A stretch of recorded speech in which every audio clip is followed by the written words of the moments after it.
네, 오랜만에 다시 저희가 이제 역대기 말씀으로 돌아왔는데요.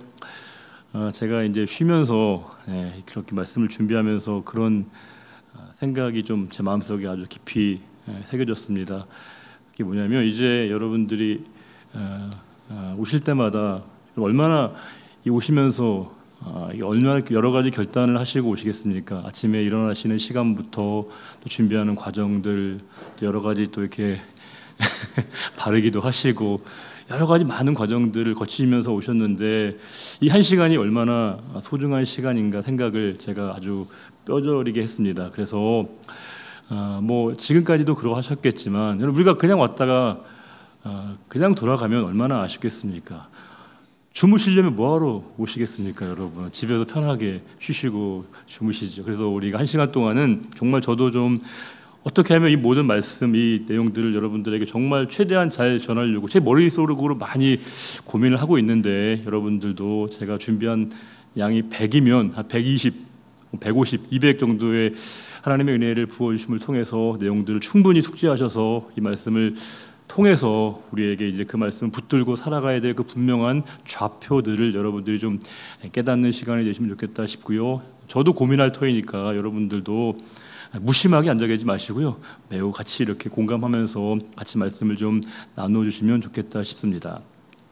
이제 저희가 약 한 달 동안 한 사람에 대해서 묵상을 좀 하게 될 터이거든요. 오늘 29장부터 32장까지 4장에 걸쳐서 한 사람에 관한 얘기, 굉장히 좀 이례적인 일이죠. 왜냐하면 성경 전체의 분량이 굉장히 제한되어 있는데 그 중에서 이렇게 길게 장황하게 또 이렇게 세밀하게 서술한다는 것은 굉장한 성경 기자의 의지가 담겨 있는 것인데 그 사람이 누구일까라는 것입니다. 누구일까요?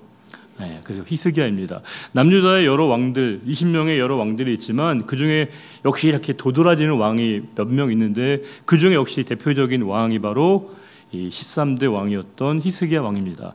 예전에 국사 시간에 여러분들 뭐 태정, 태세, 문단세 이런 거 열심히 우리가 배우지 않았습니까? 그 중에도 여러 조선의 왕들이 있지만 특별히 우리가 주목하게 될 왕들이 몇몇이 있는 것처럼 오늘 이 말씀에서도 이 히스기야 왕은 굉장히 좀 특별한 왕이거든요.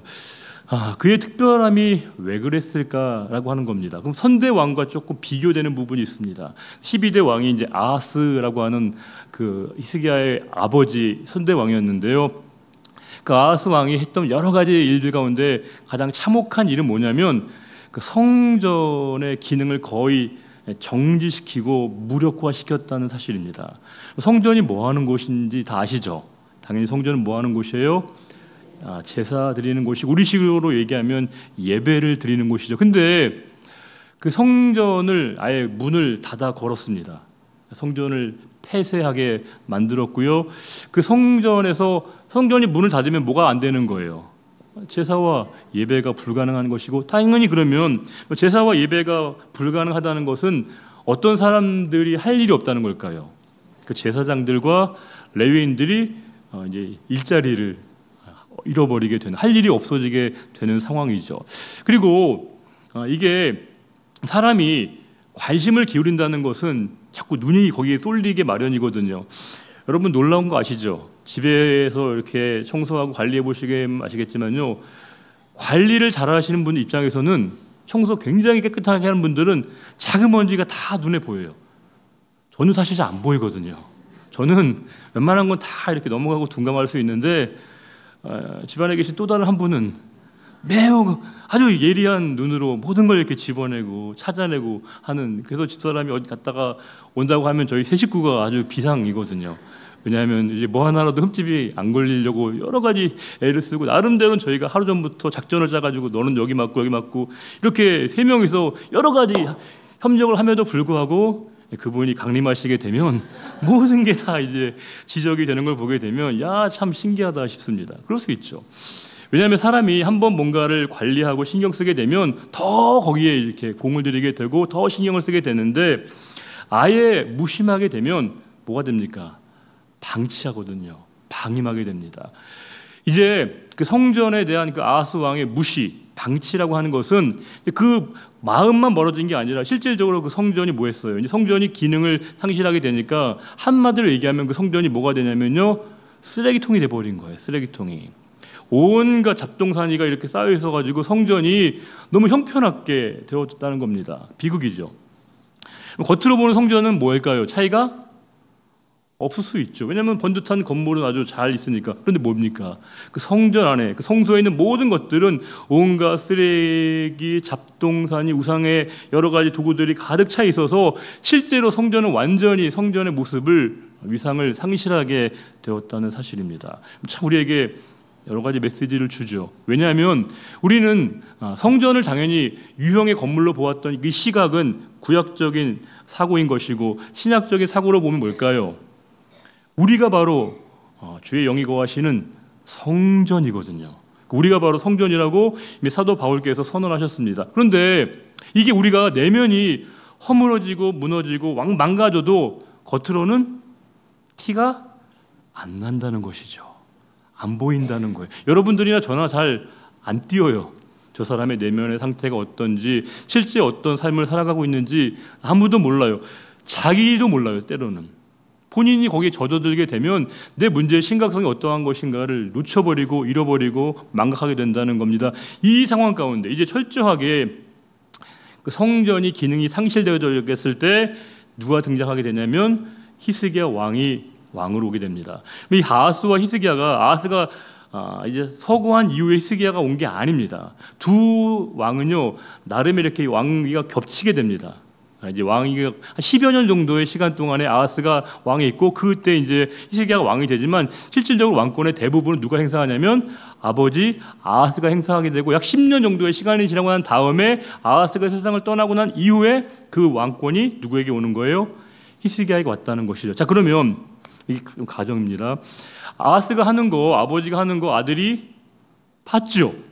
아버지의 마음이 어디 있고 아버지의 관심이 어디에 있는지 히스기야는 다 알고 있습니다. 10년 이상 그걸 본 거예요, 눈으로. 그러면 대개 여러분, 사람이 본 대로 한다고, 들은 대로 말한다고, 이게 보통 인간들의 보통의 마음 아니겠습니까? 오죽하면 부전, 자전, 모전, 여전 아니겠습니까? 근데 놀랍게도 히스기야는 아버지와 완전히 결별하게 되고 새로운 길을 갖는다는 겁니다. 우리는 보통 믿음의 자리에서 그런 얘기 많이 하거든요. 환경이 중요해, 환경이 중요해, 상황이 중요해. 제가 환경과 상황이 뭐 이렇게 중요하지 않다거나 의미 없다거나 그런 얘기를 하는 게 아닙니다. 그러나 중요한 건 뭐예요? 언제나 나와 하나님과의 신앙은 1대1의 관계입니다. 어떤 분은 그래요. 내 주변 환경 때문에, 구역 때문에, 교회 때문에, 뭐 어떤 여러 상황 때문에 신앙생활하기가 어렵다고 얘기하는 것, 일면 수긍이 가지만 근본적으로 그것은요, 정답이 될 수 없다는 겁니다. 그게 우리에게 도피성이 되기도 어렵습니다. 왜요? 신앙은 언제나 나와 하나님과의 관계이거든요. 히스기야는 그랬다는 거예요. 10년 이상 아합스 왕의 그 폭정을 지켜보면서도 거기에 물들지 않았다는 것입니다. 중요하죠. 스며들지 않고 자신의 자리를 잘 지켰고, 도리어 아버지의 그 행위를 보면서 타산지석으로 삼았다는 겁니다. 그러면서 그 히스기야의 가장 중요한 행동의 중거점, 기준점은 누구였을까요? 난 누구처럼 돼야겠다라고 생각하는 그 기준점이 누구였을까요? 다윗이었다는 겁니다. 다윗 왕이 그 히스기야의 모든 통치, 그 신앙의 중심이었습니다. 그러면 이 히스기야의 모든 관심의 가장 중심은 뭘까요?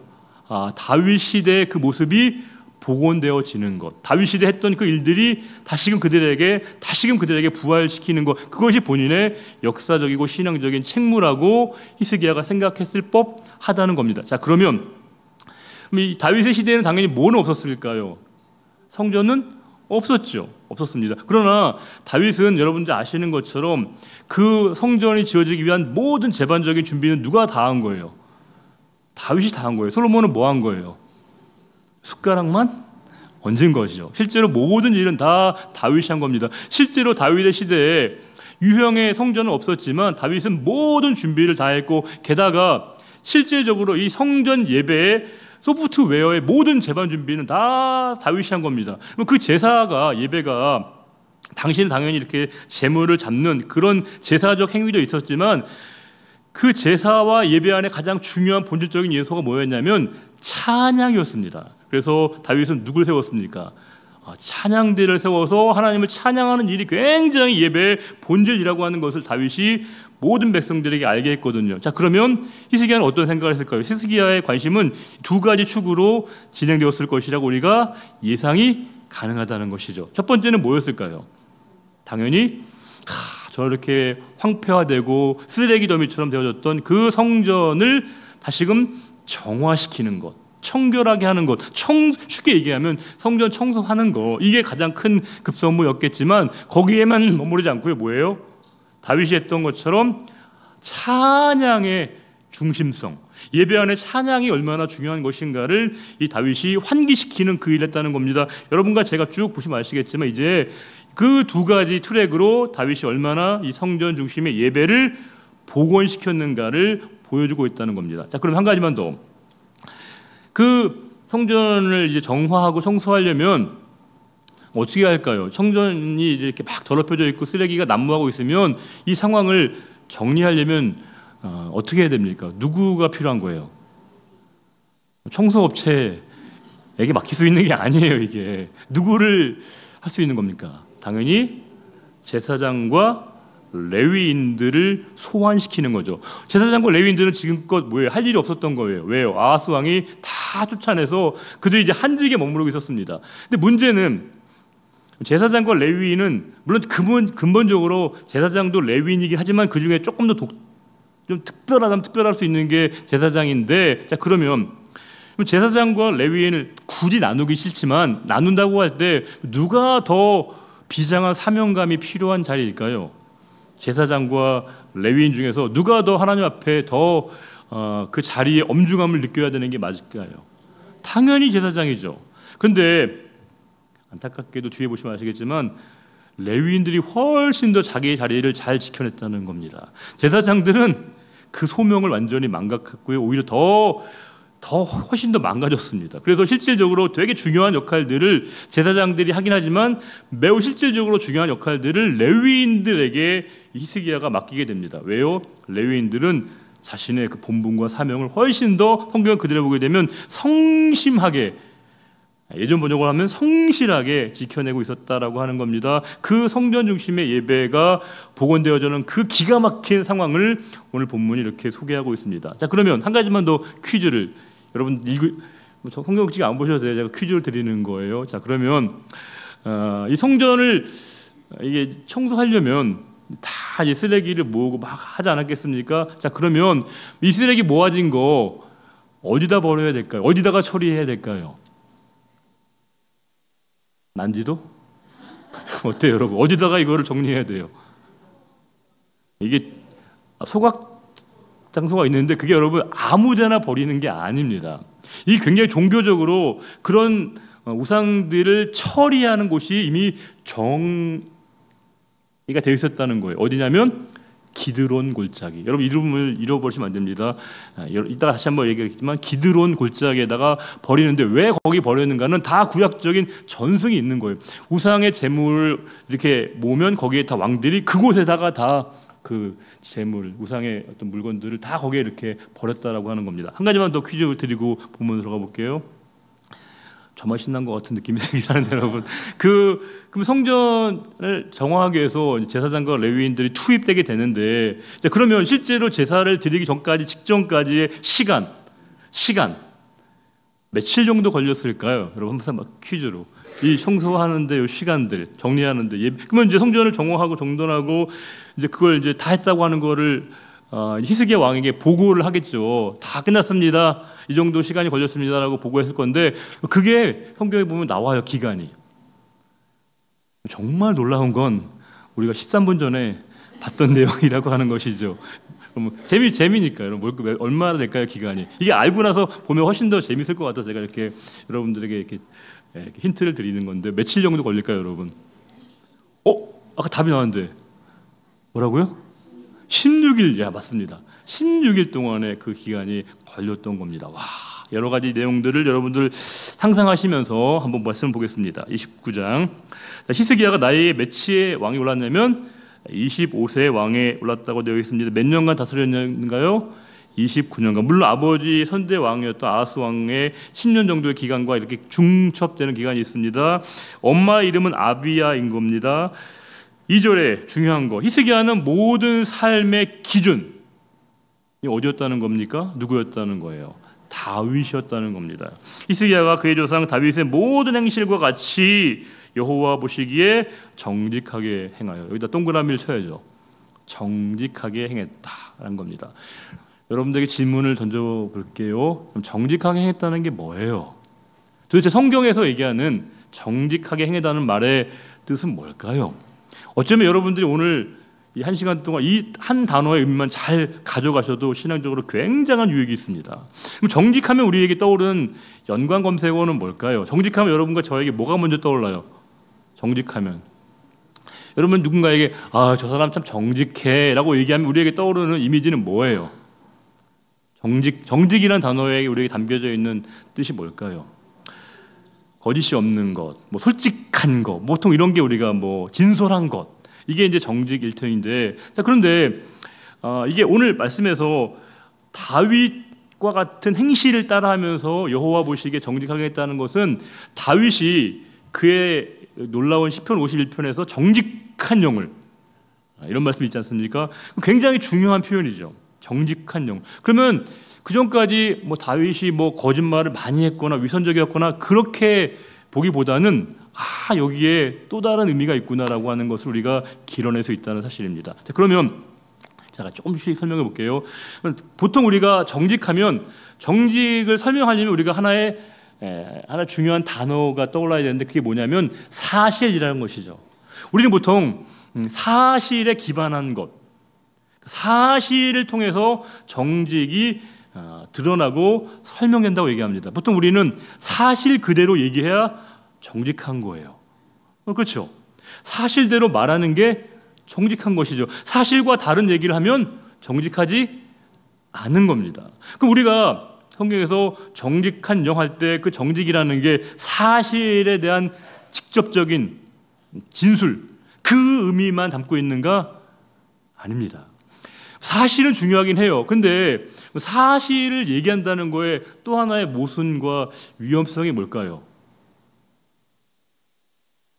사실만 말한다는 겁니다. 무슨 말이냐면 법정에서 우리가 증언할 때는 선서하죠.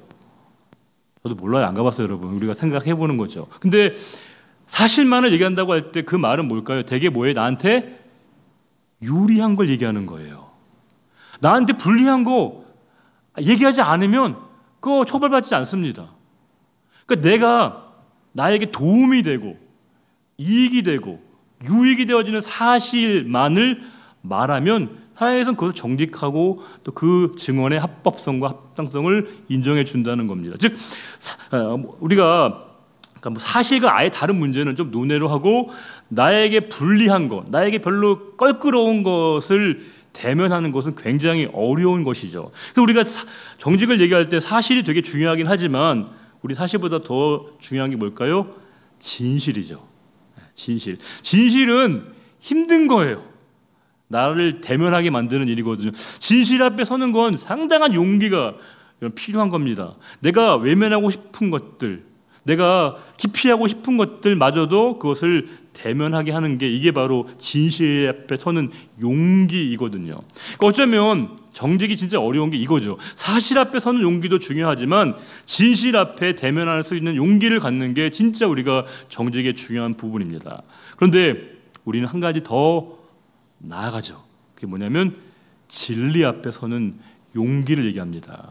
우리가 정직해지는 게 진짜 어려운 건 뭐냐면 하나님 앞에서의 일관성을 얘기하는 겁니다. 인테그리티. 그러니까 영어로 정직이라고 얘기할 때 어니스티라고 번역하는 것보다는 인테그리티라고 번역하는 게 훨씬 더 이 정직이라는 단어에 부합한 겁니다. 우리가 나약한 것, 실수한 것, 부족한 것, 심지어는 죄를 짓는 모습들, 이걸 우리가 드러낼 수 있다는 건 쉬운 게 아니에요.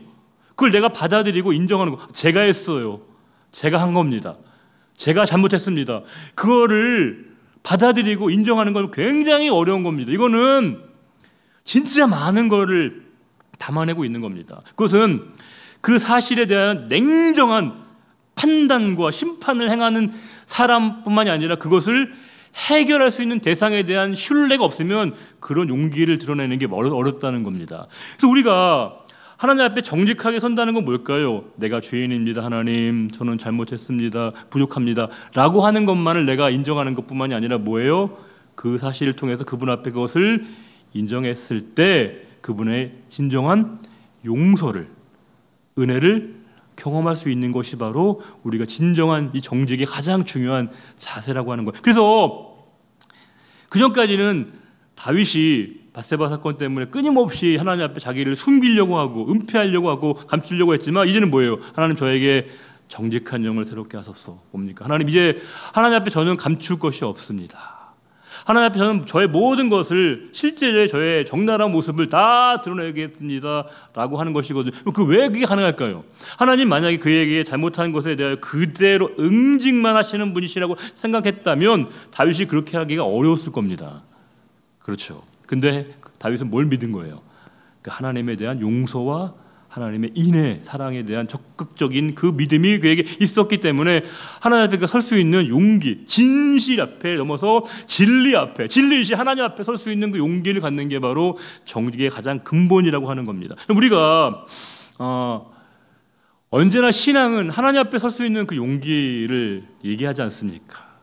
우리가 정직한 예배는 어떤 예배인 거예요?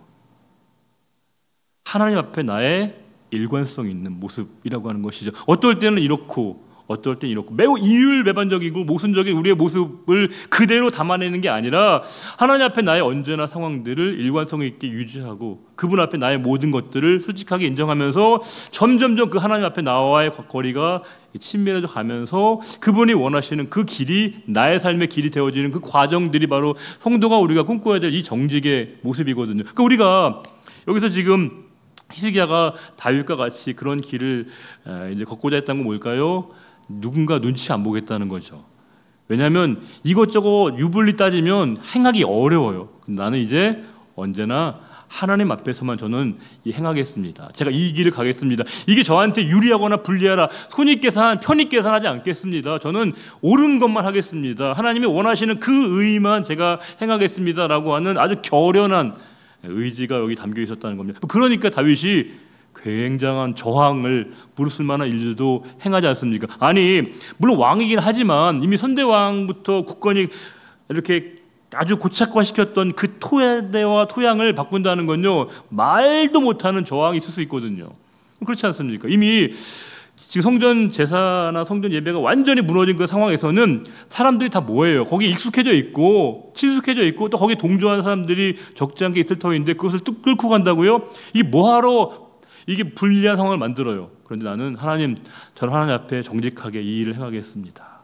일관되게 그 일을 감당하겠습니다라고 하는 그 마음을 그가 갖고 있었기 때문에 그냥 가는 것이죠. 그 길을 걷는 것입니다. 이게 바로 그가 하나님 앞에 정직하게 행했다라고 하는 것에 대한 의미에 가깝게 근사치적으로 말씀을 설명드린 이유이기도 합니다. 우리가 솔직한 거 중요하지만 우리는 정직하게 행하는 성도의 모습이 필요한 것이고 그 정직의 대상은 하나님 앞에서의 인테그리티, 일관성. 이 인테그리티가 번역이 잘 안 되는 단어이기 때문에 제가 그냥 어쩔 수 없이 그냥 그대로 갖고 왔는데 이렇게 통전성이라고 뭐 이렇게 얘기도 하는데 하나님 앞에서 우리가 처음과 끝이 동일한 모습을 취하는 것, 이게 바로 우리가 성도의 자세인 거죠. 어떨 때는 하나님 앞에서 되게 이제 뜻에 맞는 것 좀 행하다가 어떨 때는 나에게 불리한 것처럼 보이면 싹 돌아서는 게 아니라 그냥 그대로 일관성 있게 동일한 모습을 취하는 모습을 갖는 것이야말로 우리 성도의 모습인 거죠. 하나님이 나는 알파와 오메가다라고 얘기하셨을 때 그게 처음과 끝에만 하나님이 계시다는 그 말씀이 아니겠죠. 그 모든 것 속에서 동일하게 늘 똑같이 계신 하나님이시라고 하는 것을 표현하는 말씀이 나는 알파와 오메가다 이 말씀에 담겨져 있는 의미인 것처럼 우리 이 말씀 속에서도 히스기야가 이제 다윗의 그런 모습을 그가 본받기를 원했구나라고 하는 것을 우리가 읽을 수 있습니다. 자, 그러면서 이제 뭘 할까요? 당연히 3절부터 여호와의 전 문들을 열고 수리가 시작된 겁니다. 그렇죠? 이제 아예 성전이 뭐예요? 닫혀버린 거예요. 문을 닫아 걸고 아예 성전이 제대로 기능을 못하고 있었는데 그 문을 이제 열고 수리를 한 겁니다. 그러면서 누가 필요합니까? 4절에 제사장, 레위인들, 사람들을 동쪽 문 앞에 모은 겁니다. 그리고 이제 뭐라고 얘기한 겁니까? 5절 읽어볼까요? 그들에게 이르되 레위 사람들아 내 말을 들으라. 이제 너희는 성결하게 하고 또 너희 조상들의 하나님 여호와의 전을 성결하게 하여 그 더러운 것을 성소에서 없애라. 그죠? 이 더러운 것을 성소에서 제거해라고 얘기하고 있는데 그 성결의 과정에서 두 단계로 얘기하고 있죠. 성전 정결, 즉 이 성전 그 자체를 정결하고 성결하기 이전에 먼저 뭘 요구합니까? 너희가 먼저 성결해야 돼. 너희의 성결함이 먼저 필요해. 성결한 너희가 먼저 된 이후에 그 이후에 너희가 성전을 정결하게 하는 그 일을 해라고 얘기하면서 더러운 것을 제거해라고 되어 있습니다. 자, 우리가 이제 뭐 감정과 상황을 이입해 보죠. 우리가 이제 제사장이고 레위인이에요. 우리가 이제 성전에서 투입돼 가지고 성전 수리, 성전 청소를 하게 되는데, 자, 그럼 여기서 더러운 것을 성소에서 제거하라는 히스기야 이 맥락의 말은 더러운 것은 뭘까요? 당연히 눈에 보이는 거, 뭐 쓰레기, 잡동사니 이런 것들, 그런 것들을 제거해야겠죠. 즉 보이는 거, 눈에 보이는 것을, 더러운 것을 제거하는 것도 될 겁니다. 그런데 이 더러운 것은 당연히 눈에 띄고 보이는 거, 시각적인 것만 의미할 거예요? 아니에요. 거기 안에 여러 가지 눈에 보이지 않는 우리의 혐오, 무관심, 또 여러 가지 사람들의 거기에 대한 여러 가지 그릇들, 의식들, 그 모든, 어쩌면 우리가 더러운 것을 얘기할 때 눈에 보이는 것보다도 눈에 보이지 않는 더러운 것이 훨씬 더 추악한 것이죠. 주님께서 뭐라고 말씀하시냐면 너 입으로 들어가는 게 너희를 더럽게 하는 게 아니라 뭐예요? 너희 입에서 나오는 게 너희를 더럽게 한다, 이렇게 말씀하시고, 여러분들 뭘 드셔도 상관없어요. 그냥 취향에 따라, 기호에 따라 드시면 됩니다. 그런데 정말 우리가 이 입에서 중요한 게 뭘까요? 들어가는 게 아니라 뭐예요? 나오는 거. 내 입에서 뭐가 나오는, 그게 진짜 우리의 영혼의 상태를 반영하는 것이거든요. 여기서 이제 표면적으로 보게 되면 성전 잘 깨끗하게 청소해, 정리해, 눈에 보이는 것 그것을 제거해, 이렇게만 보이지 않고 왜요? 눈에 보이지 않지만 층층이 쌓여져 있었던 우리들의 의식, 무관심, 모든 이 눈에 보이지 않는 더러운 것들을 다 성소에서 제거해야 돼라고 하는 엄중한 책임을 이제 그 히스기야 왕이 누구에게요? 레위와 사람들과 제사장들에게 분부한 것이죠. 이제 그들이 간 겁니다. 그러면 이제 그 조상들이 얼마나 형편없이 하나님 앞에 행했는가를 6절과 7절에 보여주고 있습니다. 우리 조상들이 범죄하여 우리 하나님 여호와 보시기에 악을 행했다는 것인데, 구체적인 악의 내용이 뭘까요? 하나님을 버리고 얼굴을 돌려버렸다는 겁니다. 그럼 중요하죠. 얼굴을 돌렸다는 건 뭘까요? 하나님을 보지 않겠다, 하나님으로부터 시선을 거두겠다, 이런 것이거든요. 믿음이 시선인 것처럼 하나님에게 내 시선이 하나님에게서 내 시선이 향하지 않는 건 이미 믿음이 될 수 없는 것이죠. 여러분과 제가 내 마음의 시선, 믿음의 시선이 하나님을 향하고 있어야 우리가 믿음일 수 있는 것이거든요. 이미 그들이 하나님께 향하고 있지 않았기 때문에 그 성전이 그렇게까지 아주 철저하게 망가지고 부서지고 깨지고 있었다는 겁니다. 그게 조상들의 모습이었다는 거예요. 그러면서 성소를 등지고 낭실이 뭔지 아시죠? 낭실을 우리말로 쉽게 얘기하면 현관이에요. 현관. 그러니까 성전에 들어가기 바로 앞에 있는 그 현관인데, 현관의 그 문을 너희가 닫아버렸고 심지어 등불도 꺼버렸고 성소에서 분향도 드리지 않고 하나님께 번제를 드리지 않았다. 이게 누구예요? 너희들의 조상들, 우리들의 조상들의 모습이었다는 거예요. 8절에. 그래서 어떤 일이 벌어진 겁니까? 8절과 9절 읽어볼까요? 여호와께서 유다와 예루살렘에 진노하시고 내버리사 두려움과 놀람과 비웃음거리가 되게 하신 것을 너희가 똑똑히 보는 바라. 이로 말미암아 우리 조상들이 칼에 엎드러지며 우리의 자녀와 아내들이 사로잡혔느니라. 아주 끔찍한 일이죠. 8절과 9절에 그 불충함, 그들의 그 악에 대한 하나님의 아주 준엄한 심판의 내용을 우리가 생생하게 볼 수 있는데, 이 8절과 9절에서 가장 우리에게 끔찍한 단어, 가장 심각한 심판은 뭘까요? 어떤 단어일까요? 8절과 9절에서 제일 무서운, 제일 우리가 정말 벌벌벌 떨릴 정도로 우리가 두려워해야 될 심판이 뭘까요? 내용이 그렇죠. 여러 가지 있긴 하겠지만 역시 제일 중요한 건 버리시는 거예요. 하나님의 방치, 하나님의 방임, 방기라고 하는 것이죠. 그럼 성도에게 있어서 최고의 심판이 뭐라는 거예요? 하나님의 방치입니다. 하나님이요 우리에게 깨우치게 하시고 시련도 주시고 고난도 주시고 때로 아프게 하시는, 실패도 경험하게 하시는 건 우리 여전히 사랑하심을 거두지 않으셨기 때문인 거예요. 제대로 살아야 돼, 바르게 살아야 돼, 끊임없이 우리를 이렇게 깨우치시거든요. 근데 잘못했는데 아무런 처벌이 없어요. 아무런 사인이 없어요. 기도하지 않았는데 더 평안해.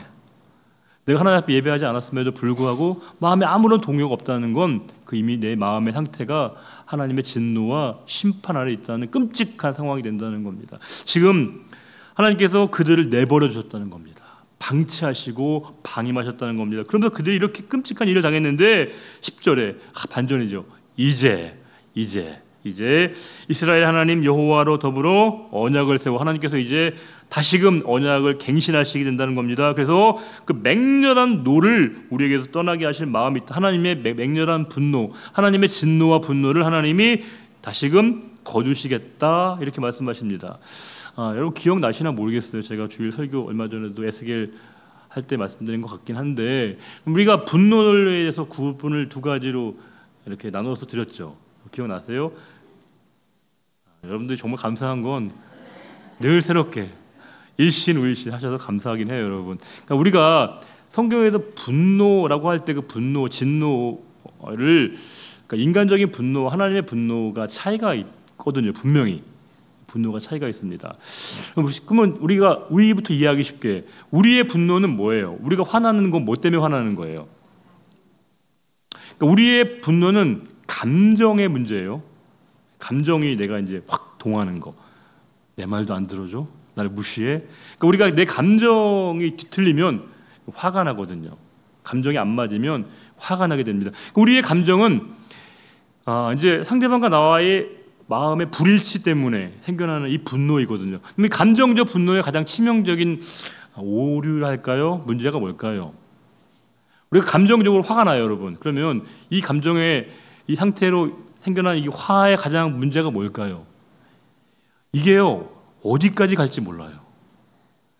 어느 선까지 가서 이게 정리가 되거나 이게 끝나는 게 아닙니다. 화가 나면 이게 상대방의 변화와 상대방의 말과 상관없이 내 마음이 정리가 안 되면 분노가 사그라들지 않습니다. 그러니까 심지어 상대방이 와서 뭐 그러면 대부분 해결되긴 하겠지만 미안하다고 한들 내 마음이 아직 받아들이지 않거나 내 마음이 아직 해소가 안 되면 그거 수용이 안 됩니다. 그만큼 내 감정적 분노는 그렇다는 거예요. 그래서 우리가 한번 쉽게 얘기하면 삐지면 돌아서기가 되게 어려운 거예요.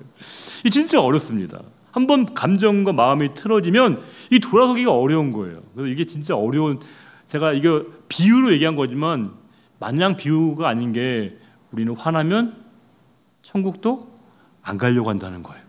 너무 화가 나면 하나님도 막 외면한다는 거예요. 우리가 화가 나는 거랑 예배드리는 게 무슨 관계가 있는 것이죠? 우리의 감정과 기도가 무슨 관련이 있어야 되는 거예요? 우리는 우리의 감정과 신앙을 연동시켜요. 화나면 기도 안 해요. 하고 싶지 않아요. 내 분노하고 마음에 안 들면 예배할 생각도 안 합니다. 내 마음에 들지 않으면 봉사와 섬김, 언감생심도 안 일어나게 된다는 거예요. 우리는 대개 우리의 신앙생활을 우리의 감정과 자꾸 연동시킬 때가 많습니다. 그러나 엄밀하게 얘기하면 우리의 신앙생활은 감정과 연결되거나 연동될 그런 분야가 아니라는 거예요. 우리가 내 감정의 변화 때문에 하나님께 예배할 수 있거나 예배하지 않거나 그럴 수 없다는 거죠. 일관성이 필요한 것인데 우리는 되게 그렇다는 겁니다. 분노도 마찬가지입니다. 우리는 내 감정이 정리가 안 되면 이 감정이 이렇게 해소가 안 되고요, 해결이 안 됩니다. 그러니까 우리 감정의 문제가 그런 것이죠. 그런데 하나님이 분노하셨다는 말씀이 계속 나오지 않습니까? 여러 차례. 하나님이 분노하셨을 때 이 분노가 뭘까요? 하나님의 분노는 감정적 분노가 아닙니다. 의지적인 분노죠. 의지적인 분노. 의지적인 분노라고 하는 건 뭐냐면 우리가 옳게 살지 않았기 때문에 하나님이 분노하시는 거예요. 그러니까 우리가 바르게 살지 못했기 때문에 하나님이 거기에 분노하시는 겁니다. 그러니까 하나님이 마치 감정이 틀어지셔서 마음에 안 드셔서 하나님이 이렇게 우리에게 분노를 바라시는 게 아니라 왜 그렇게 안 살아? 왜 뜻대로 하지 않아? 라고 하는 하나님의 의지적인 표현이 바로 하나님의 분노이거든요. 이 말은 뭘까요? 하나님은 우리가 돌이키면 하나님의 분노를 거두신다는 거예요. 이게 되게 다른 거죠. 되게 다른 겁니다. 우리는 상대방의 반응 그렇게 중요하지 않아요. 내 마음, 내 감정, 내 기분이 정리가 안 되면 상대방이 뭐라고 말해도 우리가 내 태도 변화를 바꿀 그런 가능성이 현저하게 떨어지거든요. 그런데 하나님은 돌이켜 바로 돼. 우리가 바르게 살기만 하면 하나님은 언제나 당신의 분노를 거두신다는 거예요. 그래서 우리가 되게 불충한 얘기를 하면 하나님 마치 무슨 뭐도 없으신 것 같아요. 저렇게 다 이해해 주셔? 저렇게까지 화나신 분이 갑자기 다 품어주신다고? 우리는 이게 안 되죠. 우리는 안 돼요. 아무리 우리가 상대방이 뭐 이렇게 해도 내 마음이 이렇게 돌이키지 않으면 상대방을 용서하고 받아들일 그 마음이 전혀 생기지 않는데 하나님은 우리가 돌아서기만 한다면, 돌이키기만 한다면 언제든지 당신의 분노를 거두신다는 겁니다. 왜요? 하나님의 분노는 감정에 치우쳐 있는 분노가 아니라 뭐예요? 의와 불의, 우리의 옳음과 그릇 때문에 그 기준, 선명한 기준 때문에 하나님이 분노하시는 것이기 때문에 우리가 옳게 바르게 살기만 한다면, 하나님께로 돌이키기만 한다면 언제나 그분의 팔을 여셔서 우리를 품어주신다는 겁니다. 우리가 이게 가장 극단적으로 보여줄 수 있는 게 탕자의 비유예요. 탕자의 비유. 여러분 그냥 얘기 안 하셔도 돼요. 그냥 기분 나쁘시면. 여러분 그 비유 보시면서 우리가 제일 마음이, 감정이 제일 우리가 잘 이해가 되는 건 누군가요? 세 명 보게 되면 탕자, 아버지, 형. 그 중에서 우리가 제일 마음에 우리가 쏙 든다고 할까요? 우리 마음을 잘 그대로 잘 표현해주고 있는 게 누굴까요? 우리끼리니까요. 누구예요? 물론 탕자라고 얘기하고 싶지만 탕자 말고 우리가 아버지와 형 중에서 우리가 더 솔직히 마음이 좀 이해가 된다 할까요? 뭔가 좀 우리가 그럴 수 있지 이런 깊은 게 누굴까요? 솔직히 형 아니에요? 형? 아버지는 우리가 보면 어때요? 뭐 그래? 아버지가 저렇게 말이 돼?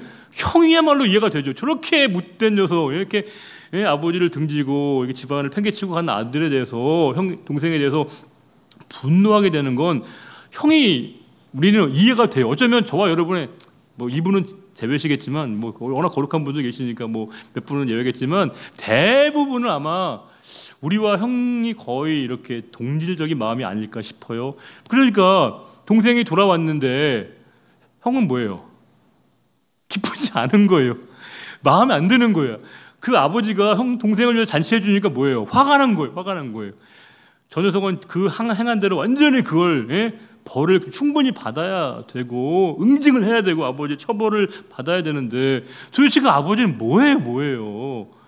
그 아버지는 참 동구 밖에 나가서 그냥 계속 그 아들 돌아오기를 바라보고 있는 그 아버지의 모습은 형이, 여러분 생각해 보세요. 이건 그냥 이건 뭐 신학적인 상상이니까 아버지가 동구 밖에 있을 때 형이 지나가면서 한두 번 맞겠어요? 뭐 하는 거예요? 그 아들이 동생이 돌아와요? 이 말이 돼요? 아버지한테 아마 얘기도 했을 것 같아요.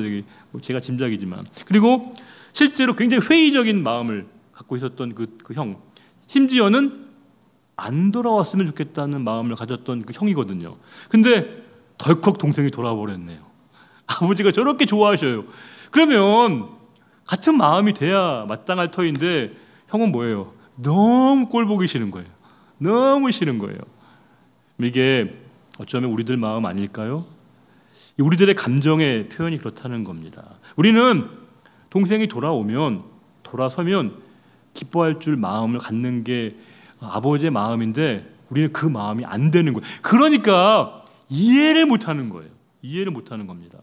우리가 하나님의 사랑을 도무지 감지하지 못하고 이해하지 못하는 지점이 바로 여기에 있습니다. 우리는 이런 표현 그렇지만 죽었다 깨어나도 아버지의 마음 몰라요. 이해할 수 없습니다. 아버지가 아닌 이상 아버지의 마음을 아는 건 불가능하다는 겁니다. 자, 그런데 여러분 이 불편했던 이야기를 제가 다시 한번 좀 바꿔볼게요. 이 불편했던 이야기에서 가장 우리에게 전혀 다른 국면으로 바뀌는 가장 중요한 전환점이 있습니다. 뭘까요?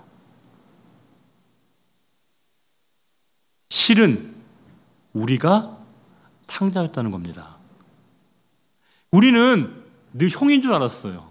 내내 아버지 곁에서 부모 곁에 있었던, 아버지를 지켰던 그 큰형으로만 생각했는데, 실제로 이 이야기의 구조 속에서 하나님께서는 그 이야기를 통해서 우리에게 뭘 얘기하고 계시냐면 네가 탕자였어, 네가 탕자라고 하는 겁니다. 그러면 우리가 탕자였다면, 우리가 탕자이면 그 이야기는 완전히 다르게 읽히죠.